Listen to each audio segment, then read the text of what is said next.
This is a presentation of BSRN, Box Studios Radio Network. The Power Play Post Show is on the air, covering minor league hockey since 2003, and now covering the Binghamton Black Bears with news, reactions, and in-depth interviews only heard here. And now from the Box Studios in Kirkwood, New York, here is your host of the Power Play Post Show, Bob Howard. And hello, everybody. Welcome to another edition of the Power Play Post Show. This is the show for January 23rd, 2025. This is season 14, episode number 37, and episode number 476 in the long-running podcast that is the Power Play Post Show. Hello, everyone. Yes, indeed, I am Bob Howard. Thank you very much for joining me here as the Binghamton Black Bears are getting ready to play against the Mississippi Seawolves. Now, I think on Friday night they'll be rebranded to the Biloxi Mullets or the Mississippi Mullets. Either way, they will have a different look on your screen. If you're used to the normal Mississippi Seawolves logo, that'll be a little bit different on Friday, but I believe on Saturday and Sunday, they'll be back to their normal Mississippi Seawolves. Now, we got to talk about something first, right? We got to talk about the weather report. I had to actually do a weather report for you, the fans, on the Binghamton, or the Power Play Post Show Facebook group. That's right. We actually went out to find what it was like because the southern part of the United States all got hit with this big, huge snowstorm that went across. And what was really interesting about it is I talked to Justin Barr, who was he's the former captain of the Mississippi Seawolves a little bit. He said pretty much down there in Biloxi, everything is at a standstill. He works for a fire department, and he's not really sure if he's going to be able to get from his house to the fire department when he goes on duty on, I believe it was on Thursday, on Thursday as the team is traveling down. He's not sure if he's going to be able to get there because the weather is going to get cold for one more night. So it snowed in some places, like in Tallahassee, Florida, where Blake Tosto is playing. They got almost up to 9 inches of snow there. Now, Blake in the Pensacola Ice Flyers, they were up in Evansville at the time when I talked to him, because I spoke to Blake Tosto as well, and he was up there, but they were getting videos. So snow all across the southern Gulf Coast area. Now, we're not just talking down south. We're talking all the way far down where Houston, Texas got the most snow that they've ever gotten in like 100 years is what they're saying, right? And then you go all the way across the Gulf Coast. If you go look at a map of the United States, the Gulf Coast there all had snow on it. Going into Florida, they had snow on it. They had snow on the beaches, including even in Biloxi, where the team is heading to right now. As you're probably listening to the show, they are on their way. They're flying down to New Orleans and then busing over to Biloxi. The bus did leave. So I had to put out a little weather report because I thought it was, obviously something that was kind of important because we want to know what the guys are doing and what it's going to be like. Well, this morning, the weather report was that today was supposed to be a high of 39, but it's going to get back down to 23 degrees in Biloxi on tonight. In the overnight on Wednesday night into Thursday, it'll warm up to about 48 on Thursday, but then go back down into the 20s again for 2 more nights as a low on Thursday night and on Friday night, a low of 27 and 26. So pretty crazy weather for probably what a team probably circled and said, hey, we're going to the Gulf Coast. We're going to get to fly down there. And unfortunately, it's going to be kind of not as warm as they would like it to be. It'll be still a little bit warmer.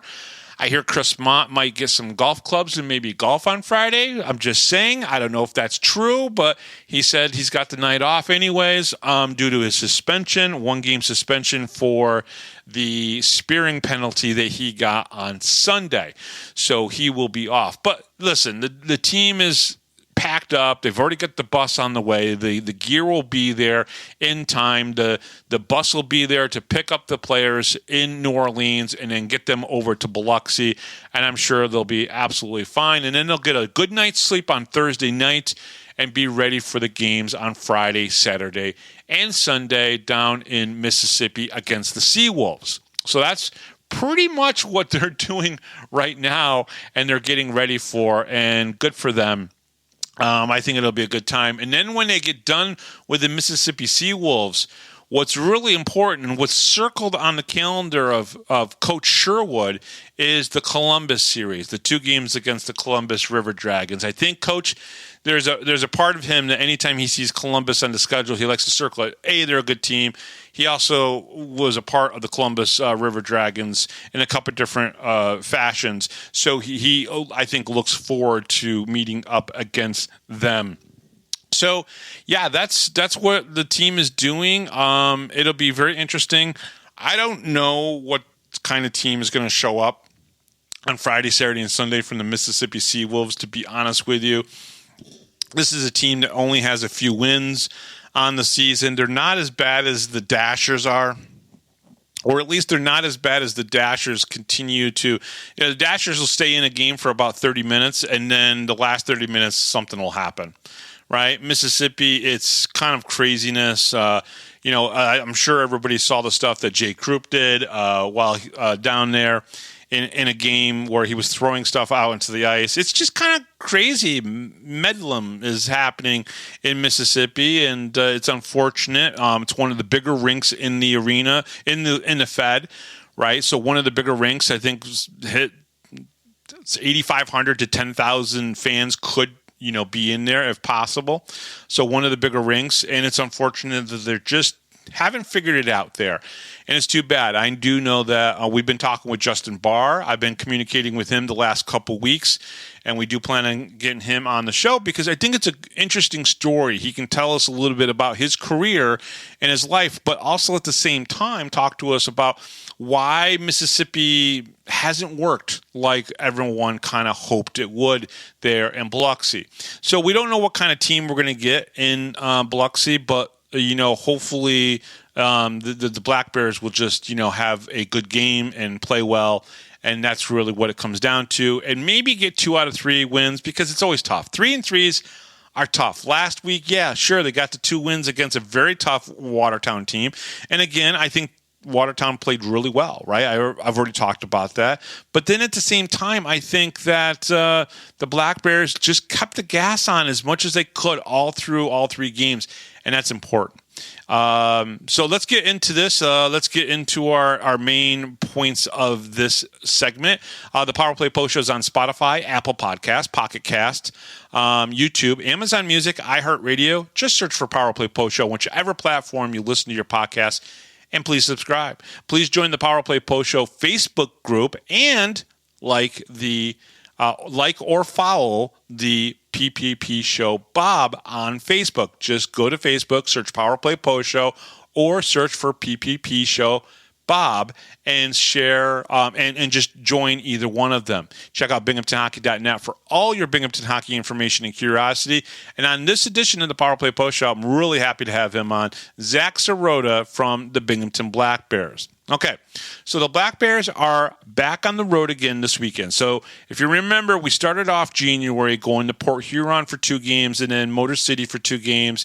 And now they're heading to Biloxi, Mississippi, to play against the Mississippi Seawolves for 3 games and 3 nights on Friday, which the Seawolves will be renamed the Mullets, which I think is a fish, right? Someone please help me out on that. I think it's a fish. The logo looks like a fish.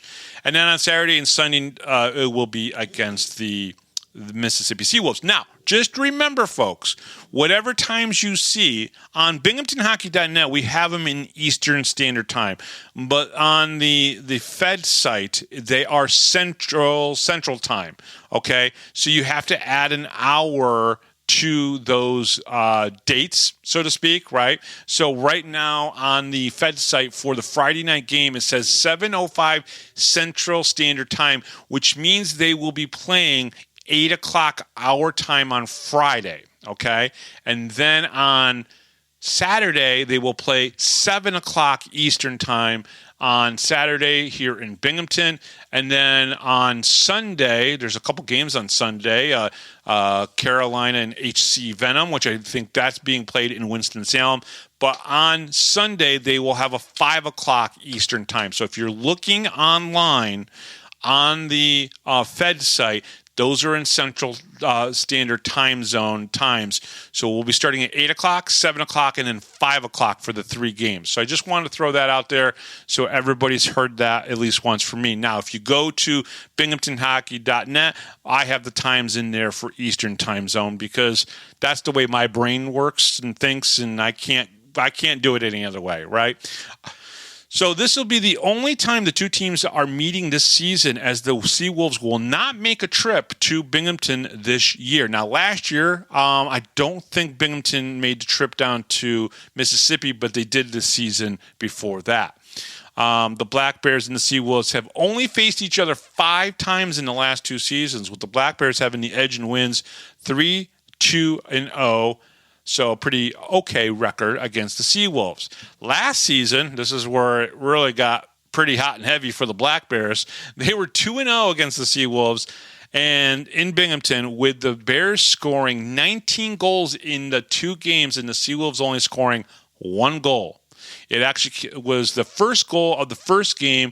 Then the Black Bears went on a 19-0 run in the scoring category. The only player to play against or to score against the Black Bears last season was the aforementioned Justin Barr, the captain, who was dismissed earlier from the season. And again, I hope that we'll get him on the show here real soon. Now, the Black Bears will be without Tyson Kirkby, who will be with the Reading Royals of the ECHL, and Cameron Cervoni, who has been called up to the SPHL, and the Huntsville Havoc. Okay, so however, the Black Bears will travel with Dale Dion, so they will have 6 defensemen with them. So they're going to be fine defensively. And plus, they have Emerson Emery that can slot in as D if one of the defensemen gets banged up or something. Donald Oliveri is also traveling with a team on a rare road trip like this, which I think is pretty cool. I think Don's thinking like, man, Gulf Coast, I need to go and maybe check out the beach and stuff like that. And Don, it's going to be cold. I'm sorry. This weekend's game starts the first of 5 straight games between Binghamton and the Continental Division teams, Mississippi Seawolves this weekend, and then Columbus next weekend, as I already mentioned. The Seawolves are in 7th place in the Continental Division with a record of 5-23-3. So they've only got 5 wins and they have 18 points. So they have 5 regulation wins and they have literally just 3 overtime losses to give them 18 points. They are more out of it than any team in the league other than the Dashers Hockey Club, who unfortunately only has 1 win on the season at this point. The Seawolves are led by, and these are real numbers, folks. They don't score a lot. Dalton Anderson, who has 25 goals and 3 assists, 15 goals and 3 assists for 18 points. And Brendan Hussey, who has 6 goals and 11 assists for 17 points. Now, when you compare that to the Binghamton Black Bears, who have, I think, 5 people with double-digit goals and more, it's not comparable between the two teams. But you have to play these games on the ice, right? You know, you never know. Mississippi could come out there and play some of the best defense. They might still not score a lot of goals, but they could play some really good defense. And the high scoring offense of the Black Bears may not factor into it, but we'll see. The Seawolves score 1.9 goals per game, where the Black Bears score 4.7 goals a game. Matter of fact, the Black Bears and the Seawolves have completely opposite goals for and goals against numbers. The Black Bears have 147 goals for, which is first in the league, and the Black Bears have only given up 85 goals, which is second best in the league. The Seawolves have only scored 60 goals. So if you think about that, folks, that's 87 goal difference between what the Black Bears have scored versus what the Seawolves have scored. And the Seawolves have given up 130 goals, which is 13th best out of 14 teams. The Seawolves only scoring 60 goals, that's 14th in the league. There's no comparison.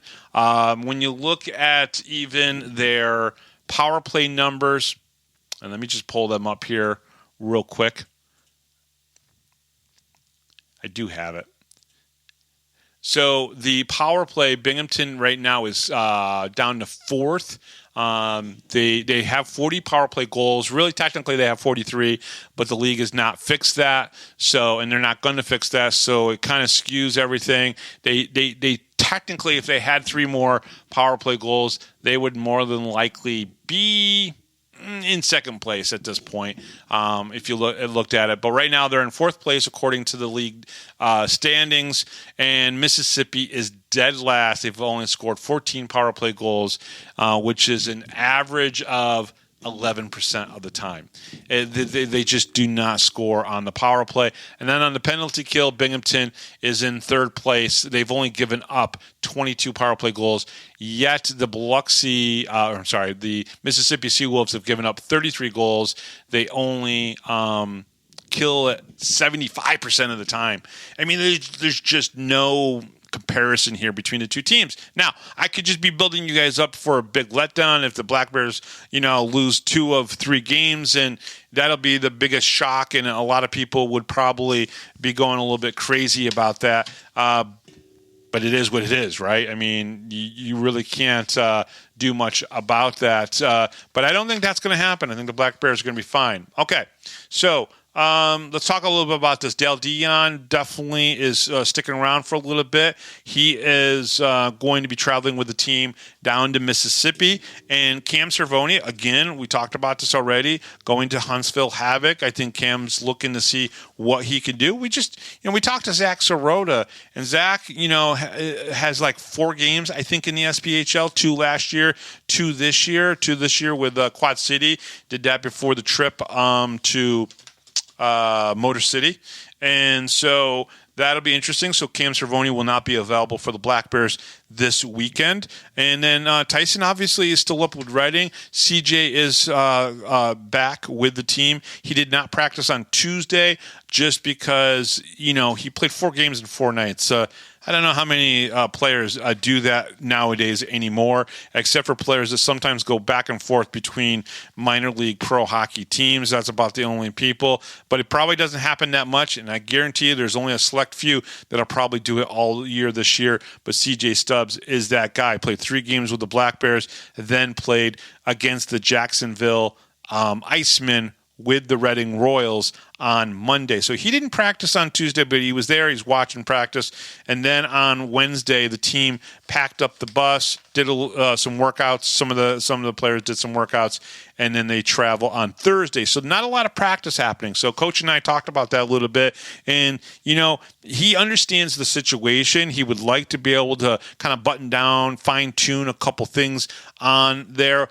I talked a little bit about how the penalty kill has not been the best, although it was pretty good, obviously, on Sunday. But before that, they had a string of about 3 games where they gave up 2 power play goals. But when you shift around players so much, and unfortunately, that's just the way it's going to be this year with the Black Bears, there is no consistent, we're going to have 5 games with the same roster, and everybody's going to be on the same line, and they're all going to get into this great motion together. No, these guys are going to have to adapt.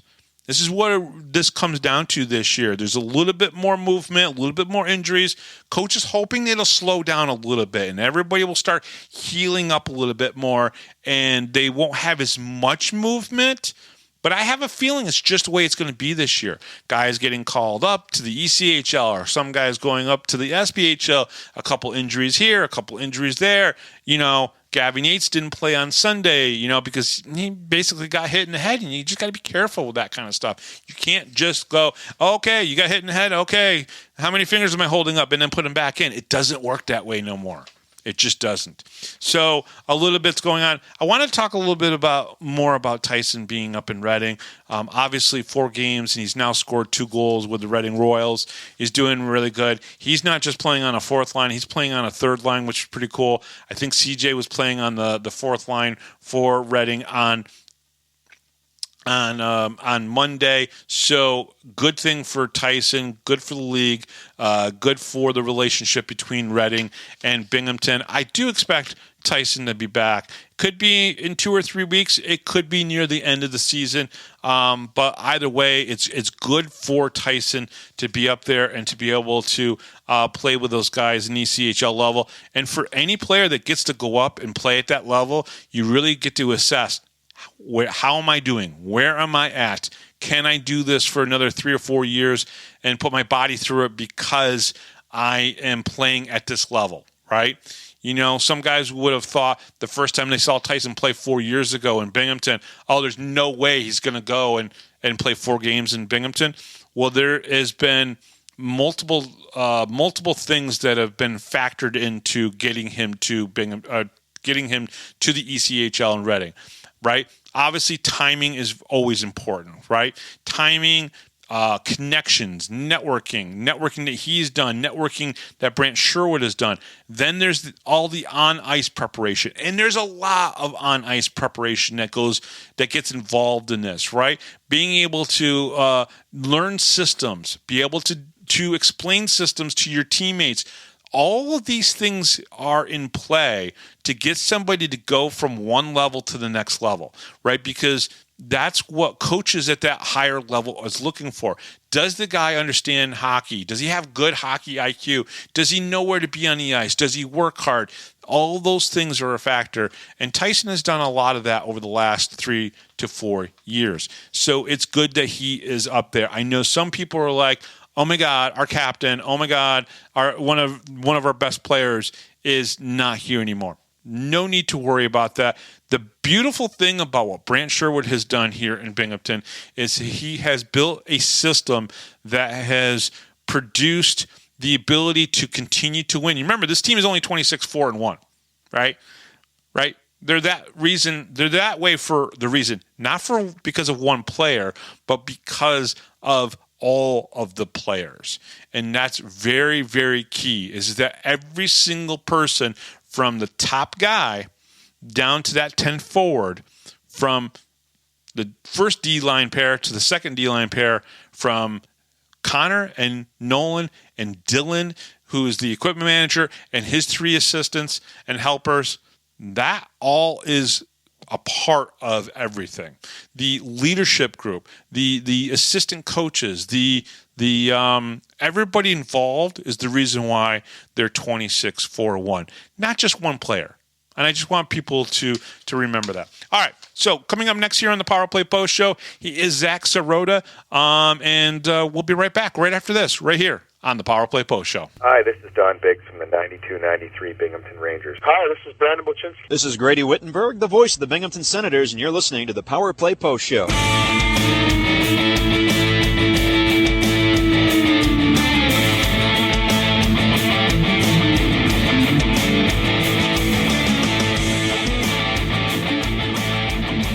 Here is another Power Play Post Show interview exclusive with Bob Howard.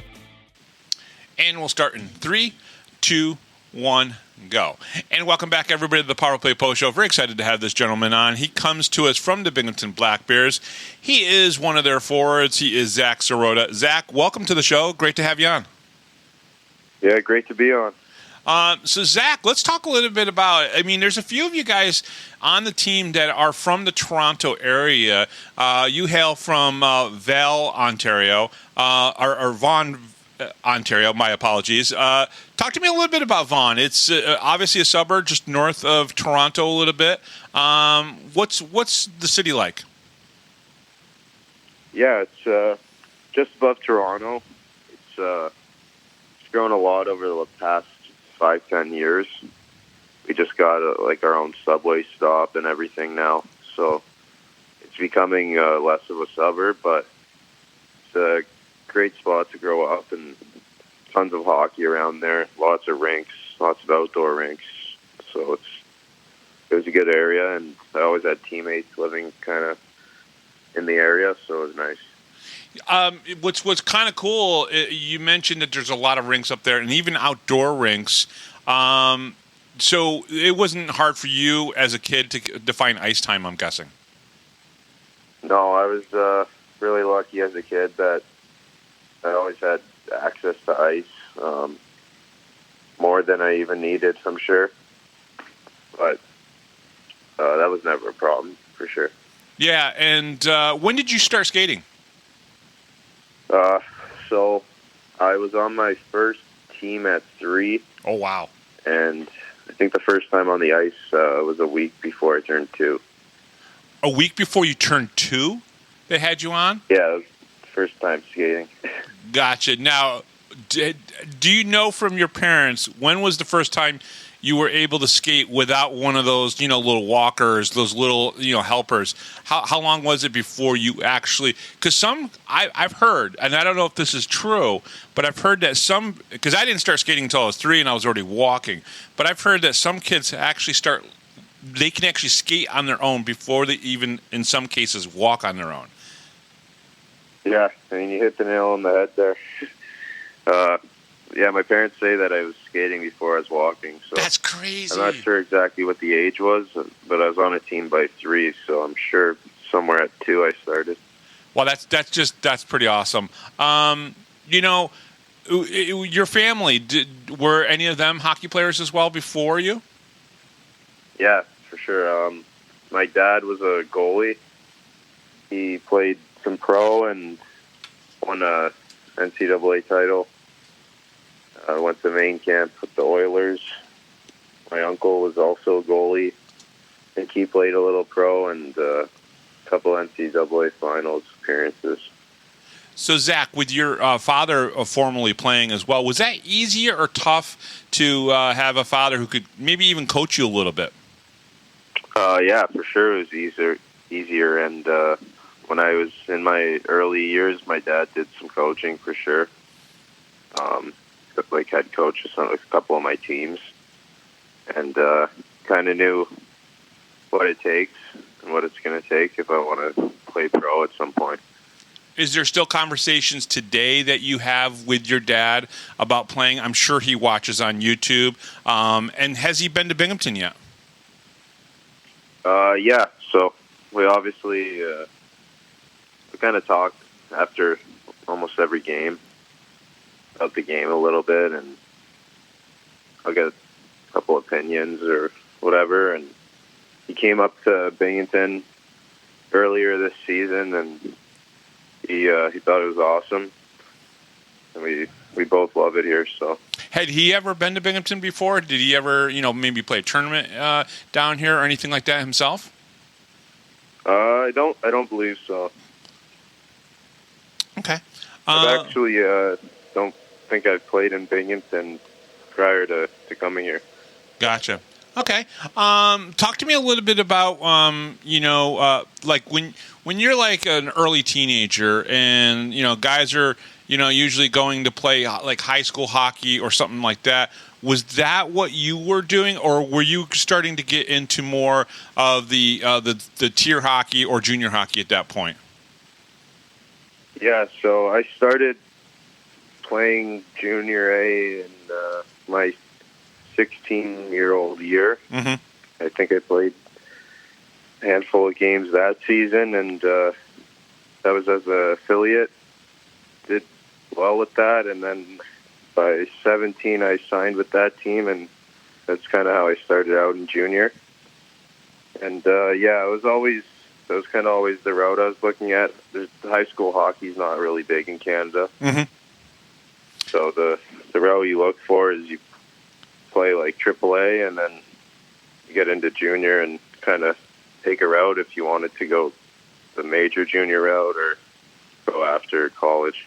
And junior A hockey is just as competitive and maybe even almost as cutthroat as major junior hockey as well, right? Yeah, I mean, played with a lot of great players in juniors, and had a few line mates got drafted in Division I, so a lot of good players in Canadian Junior A. Talk a little bit about the Milton Ice Hawks. What can you tell us about Milton and even Markham, the Markham Royals?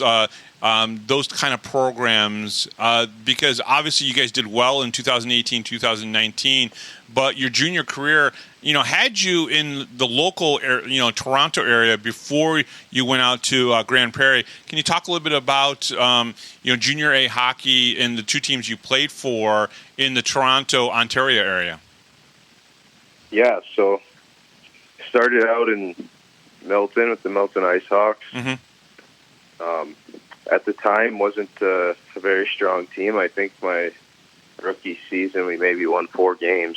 Oh, and it was a great opportunity for me to get into the league and show what I can do and get some opportunities. So, as much as I hated losing there, it worked out pretty good for me. It built a name in the league, and the next year I was able to get over to Markham. And that season we won our division. We're a first-place team, and so it worked out pretty great. And then I did 2 seasons there in Markham, were 2 really good years. And my 20-year-old year, the league wasn't starting because of COVID, mm-hmm. and the Alberta Hockey League was. So that's kind of when I made the decision to get traded. Yeah. Now, let's talk a little bit about that. When you go from Milton to Markham, was it a difference in the program itself, or were the players just that much of an upgrade going from Milton to Markham? Yeah, it's kind of like even if you look at things in this league, like mm-hmm. everything was kind of different. The way things were run, the facilities and the staff, as well as the players. Everything was, I would say, just better. Just better. Kind of like Binghamton versus, say, maybe where you're going this upcoming weekend, Mississippi, where, they're not having that good of a season, or maybe even HC Venom, that type of thing. It's just a difference in the programs themselves completely. Yeah, exactly. Gotcha. Talk a little bit about going out to Alberta. What was it like going out there? How different it was, the hockey, the style, the pace, the skill level? Was it different? Yeah, I would say that league felt like almost going a level up. Mm-hmm. The hockey was a lot stronger, a lot more physical, faster. There was more skill. At that time, the WHL wasn't playing because of COVID, so every team picked up, I would say, 3 WHL guys, and there was only room for like top guys. So our goalie was like an NHL draft pick. I think we had another NHL draft pick on our team, and we're playing a couple every night. How important is that for you to be able to play and practice with these guys and, kind of maybe assess your skill level versus them so you can, kind of get better yourself? Yeah, I mean, it was huge. And up until pro, I feel like that was the closest thing to like a pro-style game that I got to experience. So having that behind me now, I think it helped me coming in. Yeah, because what you're trying to say there when you're talking about a more pro style, it's a little bit more physical. It's a little bit faster. Guys make decisions quicker on the ice, correct? Yeah, tougher, faster, stronger, yeah. Then in 2021 and 2022, you head out to SUNY Canton. Talk a little bit about going and playing some Division III hockey. Yeah, so after my year in Alberta, I was not really sure what school I wanted to go to. And it was a long year through COVID. Mm-hmm. We were in lockdown out there. I was stuck in my billet house for over 2 months. And wasn't sure what was going to happen with all that stuff. So kind of part of my decision was looking into what schools are going to be the closest to home. And SUNY Canton was, if I could make it there in under 4 hours. So yeah, that was a big part of the decision, and they really wanted me there. So I went where I was wanted, and it was a great time. And I made a lot of great friends there. And yeah, had some success with the hockey. So Yeah, well, let me ask you this question. You got 14 games in, at least from what I can see on Elite Prospects, in the 2021 season, the COVID year.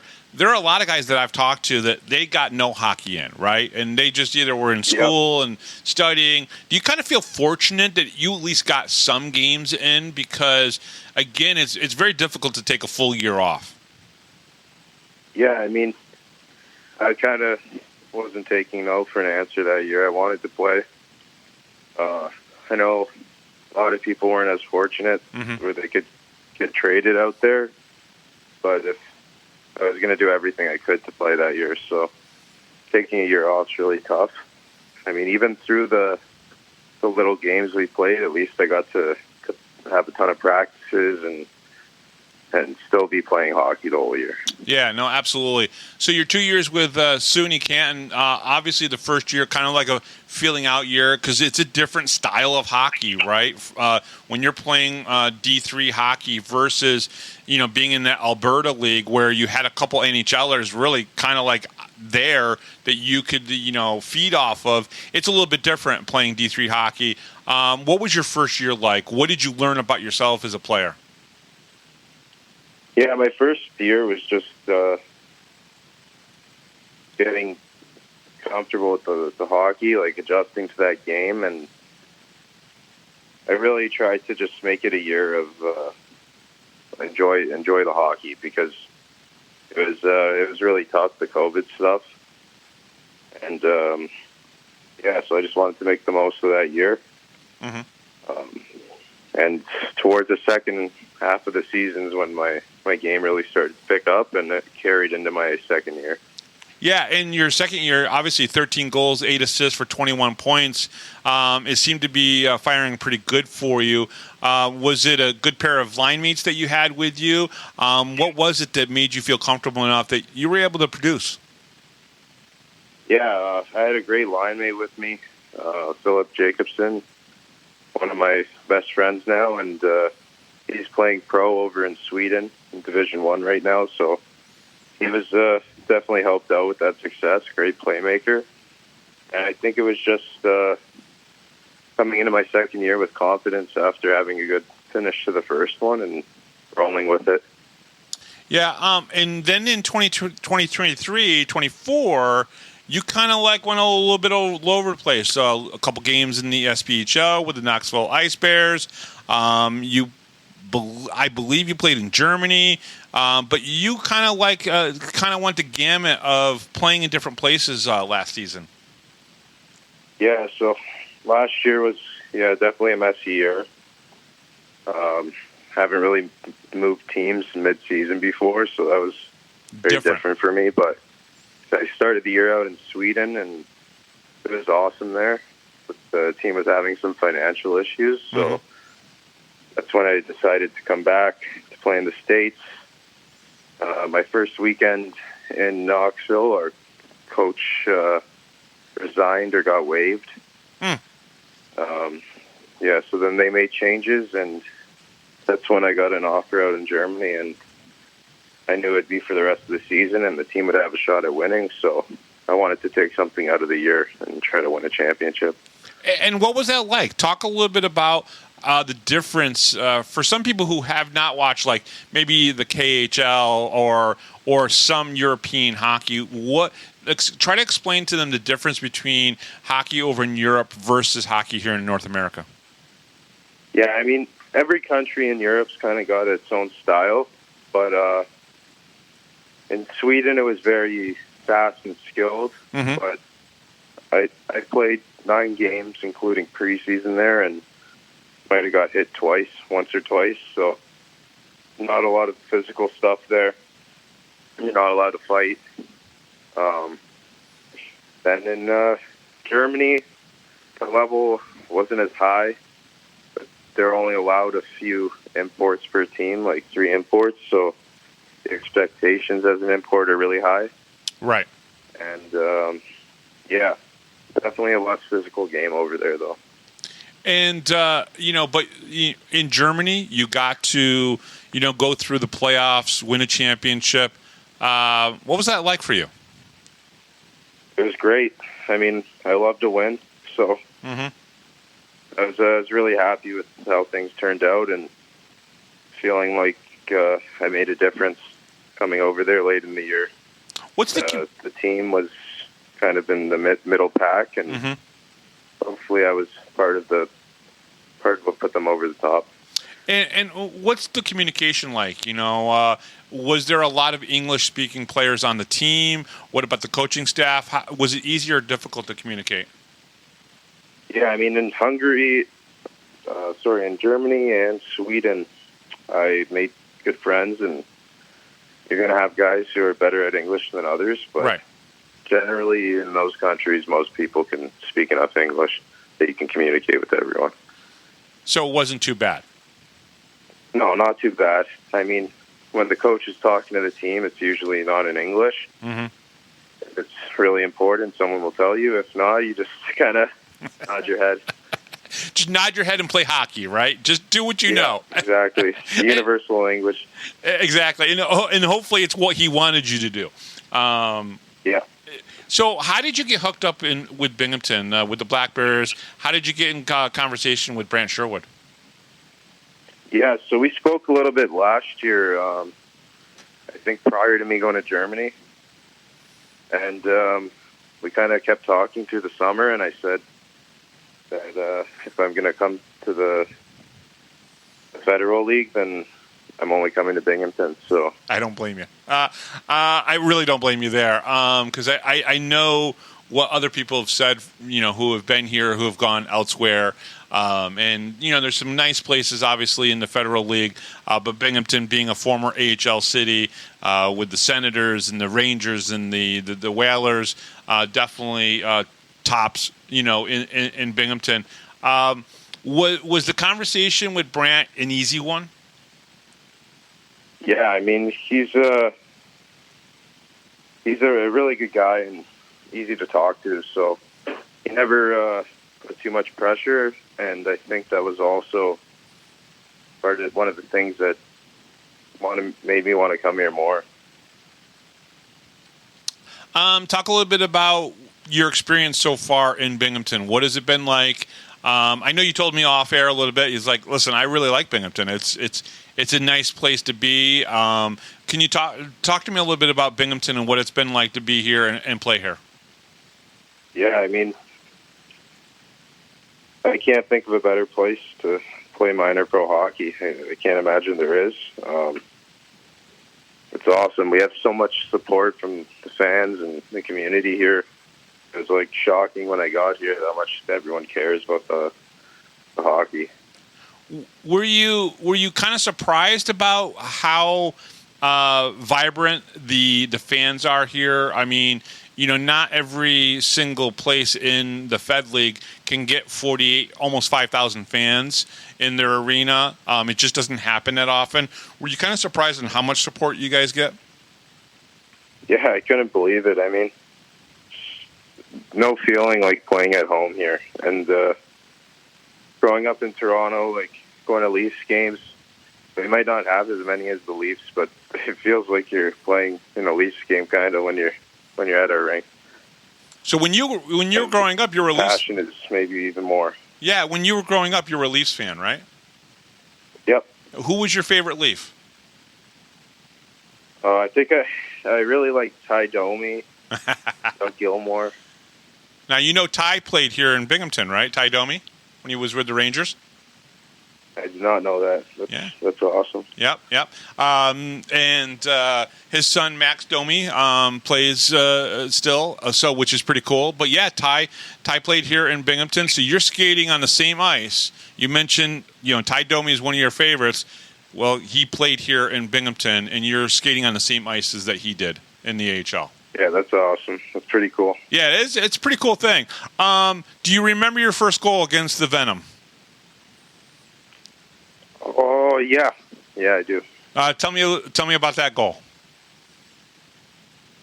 It was a nice relief to get it out of the way. That's kind of, you just want to get the first one out of the way and then try to keep rolling. No, absolutely. And you were on the ice with Cam Clark and Dakota Bond. Do you think, because when I see you and Cam out there on the ice together, I almost feel like you guys have a similar style and everything. Do you see that as well? Spark plugs. Both you guys can, skate hard, charge into people, and kind of really get things going for the team. Do you feel that you have that kind of like ability? I mean, I know Cam can play on any one of the lines right now in Binghamton, but I see him, you, maybe even Chris Mott. If Chris Mott's centering you guys, that's a pretty good line right there, especially for the third. Yeah, for sure. I think we've had a couple games together, me and Clarkie, and looking back now, like we've had a lot of success. He played some Canadian junior and also in the SUNY for college. So yeah, similar. It's similar hockey. I mean, and that will help you guys kind of gel a little bit better together. Correct? Yeah, exactly. Just makes it easier when you get out there with each other. You kind of played in similar spots, so there's already like a little chemistry. Now, do you remember your fight against Van Durken with Danbury? Danbury. Yeah, I do. And that was,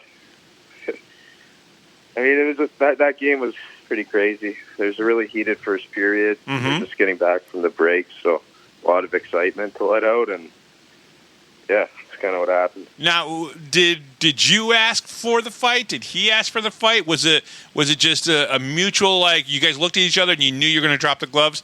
What happened there? Because that was just before the first intermission. Yeah, so I think we were kind of going at it a bit earlier in the shift.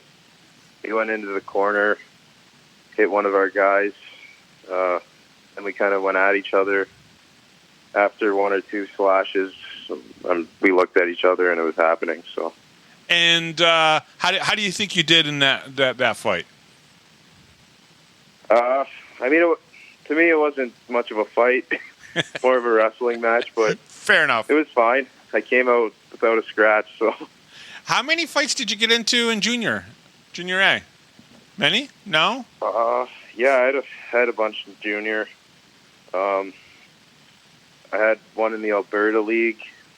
That was a pretty good one, and then in the OJHL, I think 1 year I had over 150 penalty minutes. So. There's a lot going on that year. No, absolutely. Okay, so the last few games you've got on the score sheet, all three games. You had a goal on Friday night against the Wolves, and then you had a goal, obviously, on Sunday against the Venom. At least we think so. The stat sheet was so screwed up after that game, so we really don't officially know who scored, but we know you scored. I watched you score. And then, of course, you had an assist in the Saturday game. What's been going right for you these last few games that you've really been producing and contributing to the team? Yeah, I think it's kind of just, for me, kind of any league I go to, it's the first beginning, there's a little bit of an adjustment process, and then once I kind of make that adjustment, I feel like my game starts to pick up, and I mean the team's rolling, so it's they make it pretty easy. But also, I went up to Quad City a few weeks ago, and I mean getting into that game, I felt kind of pushed my pace up a bit. Came back to Motor City. I didn't have much production that weekend, but I felt really good, and then kind of led into this. Yeah, talk a little bit about the difference between when you were up there for the two games with Quad City versus the Fed. I've been comparing it lately and saying that there are a lot of high-quality players in the Fed and in the SP. I think they're a lot closer than people give them credit for. I know a lot of people have, said, whatever, negative things about the Fed, but I really truly believe the quality of play, especially with teams like Binghamton and Carolina and Columbus in there doing all the right things as they always do, it's really good for the league. But talk a little bit about, because you were just there, can you talk a little bit about the difference between Quad City and Binghamton in that skill level?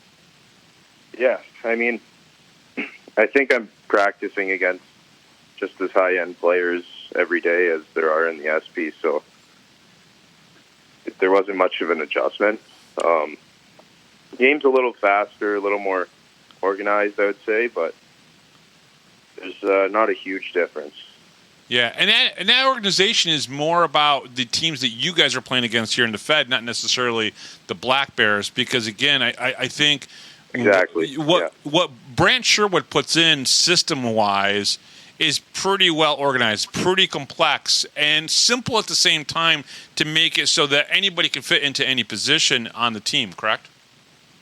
Yeah, I mean, playing in Binghamton, when I went up there, it kind of made it seamless, right? I'm already playing on a team that's kind of at that level, so yeah, exactly, yeah. Which is good. I was going to ask you about the systems. Was it easy to learn Brand's systems when he came in? Yeah, I mean, you get here and kind of go over everything, and you play hockey your whole life, so a lot of it's just natural, right? But you just play the game, and there wasn't a lot of issues with learning the systems and picking up on it. It was really easy. Good. Talk a little bit about this weekend. You guys got 3 games against Mississippi. You guys just played 3 games in 3 nights. CJ Stubbs played 4 because he went to go play with the Reading Royals in the ECHL with Tyson Kirkby. Before we get to the Mississippi trip, obviously Kirks goes up, and he's he's an important leader on this team. Talk to me a little about who are the guys that you've been able to go to and just kind of get that information about being here in Binghamton and being a pro here in Binghamton. Have there been any guys you can get advice from, some of the older guys? Yeah, I mean, I'm living with 2 veteran players, so that's made things really easy in that sense. So they help me out a lot. And yeah, but you're rooming with 2 of the most comical guys on the team. Everybody knows that C-Mac is he's a Weisenheimer. Weebs is one of the funniest guys. Are you getting any really seriously good advice from either one of those 2? I'm just curious. Yeah, for sure. I mean, they have a balance, and they like to have fun. But that's a big part of playing the game is having fun with it. And I mean, yeah, they've given me a lot of good advice. And well, that's good. I mean, our team is such a close team that kind of you get advice from everyone every day. So everyone talks to each other, and how important is that culture in the locker room? How important do you think it's been to the success for someone who's come in and played 23 games with these guys who really over the last couple of years have kind of built something good here? How important do you think the culture is that you've seen there so far? Yeah, I mean, it's awesome, and I think to win a championship, your team needs to be a family, right? So it's a huge part of our success, and it's a great culture here, and the winning culture. No, 100%. You guys see Donald Oliveri. He on the weekends here in Binghamton, but he's going to be going on the trip with you guys to Mississippi. How excited are you guys to go on this trip? And then you're going to have like one of the older guys in the league, Donald Oliveri, on that trip with you, which will be pretty cool for you guys.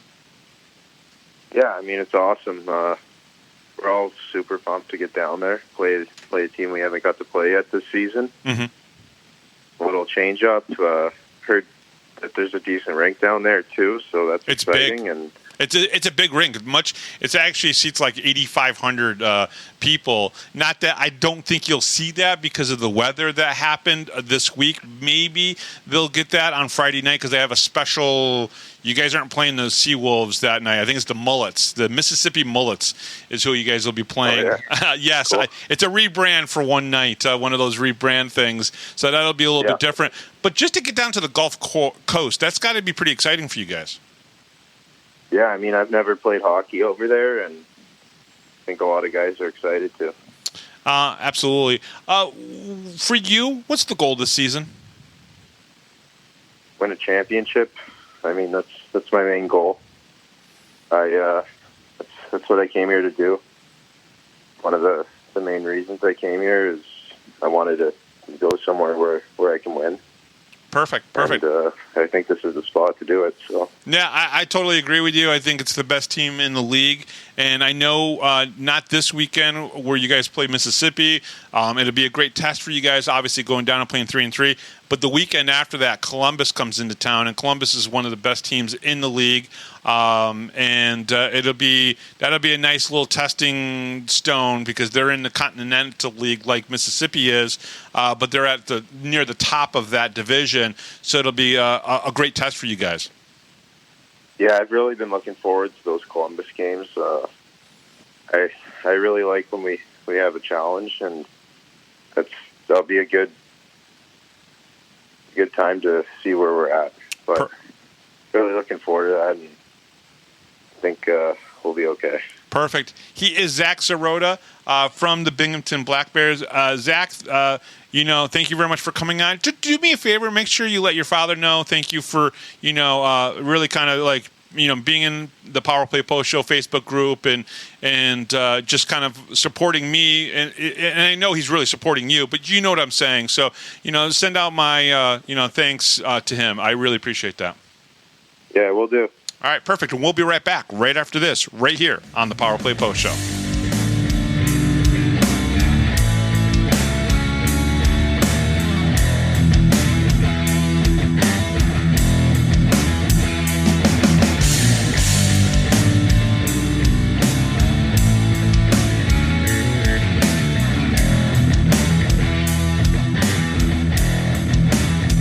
If you're a Binghamton hockey fan, then you need to check out binghamtonhockey.net for all your news, stats, information, the Binghamton Hockey Hall of Fame, top 10 lists, profiles, and so much more. That's binghamtonhockey.net.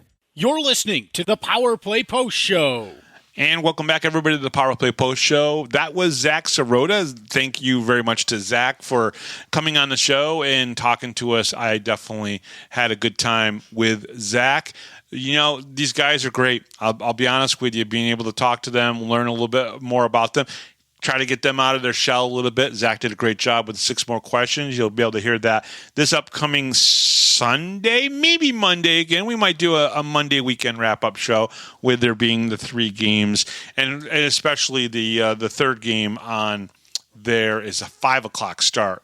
And that leads me right into what I wanted to remind you guys one more time. Just remember, if you go to the Fed site, the game start time is Central Time on there. So Binghamton will be starting on Friday at 8 p.m. Eastern Time, 7 p.m. Eastern Time on Saturday, and then on Sunday it'll be a 5 p.m. Eastern start time. Now, I will have on the Power Play Post Show Facebook group pretty much all the coverage that you're also going to want to see. Game day threads, game day matchups, the final score graphic will all be there on the Power Play Post Show Facebook group and also over on the PP Show Bob, which you will be able to share any of those very easily with anybody that you want to share those graphics and that information with. So don't forget, if you haven't joined, join my new page, which is PPP Show Bob, and you'll be able to share all of the Power Play Post Show and coverage that I do for the Binghamton Black Bears. All right. The Power Play Post Show is on Spotify, Apple Podcasts, Pocket Cast, YouTube, Amazon Music, iHeartRadio. Just search Power Play Post Show on whichever platform you listen to your podcast, and please subscribe. We've been increasing the viewership and the listenership for a while now. Really appreciate that. Keep joining. Please join the Power Play Post Show Facebook group. That's our group. And then, of course, PPP Show Bob.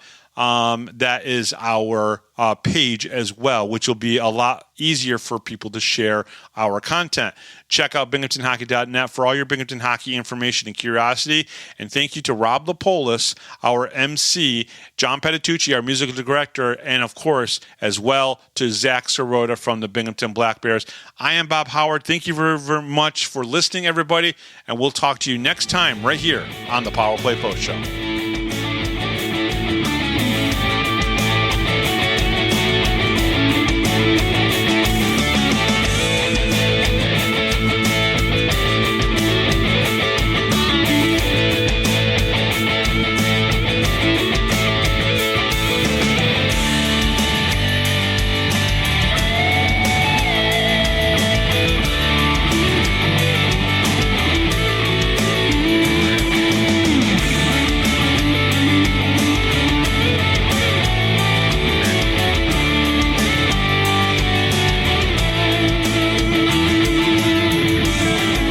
Thanks for listening to this edition of the Power Play Post Show. Be sure to tune in next week to the Box Studios Radio Network for all the latest Black Bears news and interviews from around minor league hockey. The Power Play Post Show would like to thank John Patitucci for all the music you hear on the show. You've been listening to the Power Play Post Show.